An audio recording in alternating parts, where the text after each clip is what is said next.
जय हिंद दोस्तों, सैनिक समाचारों में आपका हार्दिक स्वागत है। सबसे पहले बात करूंगा, हाँ जी दोस्तों, कल डीए की बढ़ोतरी हो गई और सवाल किया गया कि 18 महीने डीए एरियर का क्या होगा। यानी बड़ी रकम 34,402 करोड़ केंद्रीय कर्मचारियों के आपके खाते में कब होंगे रिलीज, लेकिन क्या जवाब मिला या नहीं, यानी इसके ऊपर क्या हुई। यानी ये कल है, कल की खबर है अमर उजाला की दोस्तों, 16 अक्टूबर की। और मैं बात करूंगा, यदि आपकी समस्या स्पर्श के साथ है, पीएचडीए के साथ है, आपकी पेंशन कम है, आपका इसी चीज की समस्या है, तो इसके लिए बहुत बड़ा, पहली बार इतना बड़ा सेमिनार होने जा रहा है। कहां हो रहा है, क्या क्या चीजें होंगी, इसके बारे में बात करूंगा। और तीसरी बात मैं कह रहा हूं, मंत्री जी पहुंचे पाकिस्तान एससीओ समिट में भाग लेने के लिए। आप समझ सकते हो, विदेश मंत्री जयशंकर साहब पहुंचे, उनका किस तरह स्वागत हुआ। पहली बार बहुत दिनों के बाद इतना बड़ा लीडर हमारे देश का पाकिस्तान गया है और उनका स्वागत और किस तरीके हुआ है, मैं आपके एक जो बच्ची का वीडियो वो वायरल हो रहा है। तो सबसे पहले मैं बात करूंगा, अमर उजाला की से आया है और कल की बात है, और जिसमें लिखा है कहां गया 18 महीने का डीए का एरियर, 1 करोड़ कर्मियों व पेंशनरों को झटका, क्या 34,402.32 करोड़ का है राज। हाँ जी दोस्तों, केंद्र सरकार ने 1 करोड़ से अधिक कर्मचारी और पेंशनर्स को 3% की सौगात दे दी। आपका डीए 50 से 53% हो गया। और अश्विनी वैष्णव जो केंद्रीय मंत्री जी हैं, उन्होंने इसकी पत्रकारों से बातचीत हुई। वहां पत्रकारों ने बीच में सवाल उठाया, क्या 18 महीने डीए एरियर की बात उन्होंने कहा, तो उन्होंने 3% का बोला। फिलहाल अभी यही आपकी वृद्धि हुई है, क्योंकि इसके पीछे लगातार क्या है हिस्ट्री और क्या है मिस्ट्री। जैसा हम सभी जानते हैं, कोरोना काल में 18 महीने का डीए एरियर सरकार रख गई थी और उसका कुल यानी 34,402.32 करोड़ रुपए आ गए।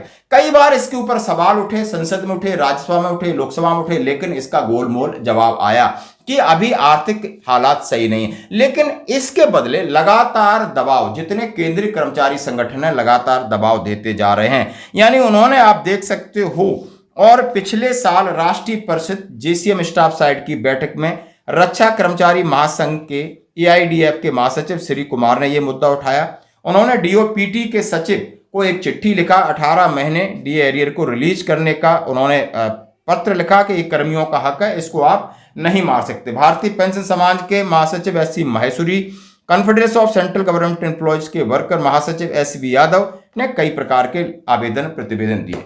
वित्त मंत्रालय को दिया गया था प्रतिवेदन, और वित्त मंत्रालय के लिए लिखा केंद्र सरकार की ओर से क्या क्या अभी तक दलीलें मिली हैं। उन्होंने कहा केंद्र सरकार ने कोई ठोस भरोसा देने के बजाय साफ तौर पर मौजूदा परिस्थिति में डीए एरियर को जारी करना थोड़ा व्यवहारिक नहीं है। उन्होंने कहा है कि इसकी राशि अभी भुगतान करने के लिए सरकार उतनी सक्षम नहीं है। वित्त राज्य मंत्री पंकज चौधरी का यह बयान आया था। और आरबीएम के अधिनियम में दर्शाए इस तरह से दोगुने से अधिक चल रहा है। उन्होंने कहा ऐसा नियम नहीं है, आप इमरजेंसी में रख सकते हो लेकिन दोबारा आपको देना चाहिए। इस नियमों का भी हवाला दिया। अब कोरोना काल में अब आप समझ सकते हो, जेसीएम के महासचिव श्री शिव गोपाल मिश्रा सर ने इसके ऊपर बड़ी पहल की थी और वित्त मंत्री से मिले थे। ये सारी चीजें दिए, सरकार की घोषणा का निकला ये मतलब, यानी सरकार अभी देने के मूड में नहीं है, वो आर्थिक स्थिति का बहाना देके इस बात को आगे खींच रही है। लेकिन होप इज लाइफ, यानी अभी भी उम्मीद बाकी है। ये खबर आज की दोस्तों। तो अब बढ़ते हैं अगली खबर की तरफ। ये, हाँ जी दोस्तों, ये आपकी कोई समस्या है, यानी AD central command veteran cell organise Sparsh awareness and problem resolution seminar at Shaurya auditorium Lucknow cantonment 19 October 2024 with effect from 0930 to 1830 hours. यानी हेडक्वार्टर सेंट्रल कमांड लखनऊ में एक रेजुलेशन सेमिनार की जा रही, जहां में स्पर्श से साथ जो भी माइग्रेट हो चुके हैं पेंशनर्स, किसी भी प्रकार की आपकी समस्या, all pension and documents related anomalies will be resolved at the seminar.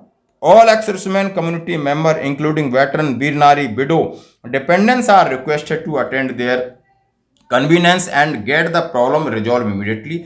ये team of DPCC Prayagraj composed of Lieutenant Colonel Ranjan, officer in charge, and JCO 4 dealing clerk would be in Shaurya auditorium with effect from 1000 to 1800 hours, resolved to all type of problem regarding the SPURS and PCDA. Brigadier Veteran ECHS representative and Colonel Veteran Madh UP Saveria will be present to attend their issue of veteran and dependents. अब आप समझ सकते हो इसका मतलब है, आपकी किसी भी प्रकार की समस्या है, किसी भी समस्या से आप जूझ रहे हैं, बहुत समस्याएं, अंबार है समस्याओं का। जहां पीपीओ टेबल नंबर 7 देखोगे समस्याएं, आप अपने बीवी का नाम देखोगे समस्या है, डेट ऑफ बर्थ देखोगे समस्या है, आधार कार्ड नंबर देखो समस्या है, एड्रेस में समस्या है। भाई इतना यदि आपको मौका मिला है तो प्लीज प्लीज प्लीज, बड़ी मुश्किल से इस तरीके के सेमिनार होते हैं, आप जाइए और उसको दुरुस्त कराइए। दोस्तों बढ़ते हैं अगली खबर की तरफ। जैसा कि मैंने आपके साथ कहा कि हमारे देश के विदेश मंत्री जयशंकर साहब पहुंचे हैं, आप देख सकते हो इस्लामाबाद, किस लिए, एससीओ समिट को अटेंड करने के लिए, और वहां पर उनका भव्य स्वागत हुआ। यानी हमारे दोनों देशों के बीच में आप समझ सकते हो आजादी के बाद 4 बड़ी बड़ी लड़ाइयां हो चुकी हैं और आज भी हमारे बहुत सारे डिस्प्यूट हैं, बहुत सारे इशू हैं, और हमारा उनसे किसी भी तरह का राजनीतिक संबंध नहीं है, क्योंकि भारत सरकार का सीधा कहना है जब तक आप इस तरह की छुटमुट आतंकवादी हरकत करते रहोगे हम आपके साथ बातचीत बिल्कुल नहीं करेंगे। लेकिन पहली बार एक सौहार्दपूर्ण माहौल बना है, एयरपोर्ट पे देखने को मिलता है, क्योंकि ये बच्ची है जो स्वागत कर रही है हमारे विदेश मंत्री जयशंकर साहब का, उन्होंने इसको एक्सपर्ट ट्वीट करके डाला है, उन्हें बड़ा प्यारा लगा, और पहली बार इस मुद्रा में, इस कॉन्फिडेंस में आप हमारे विदेश मंत्री जी को देख सकते हैं।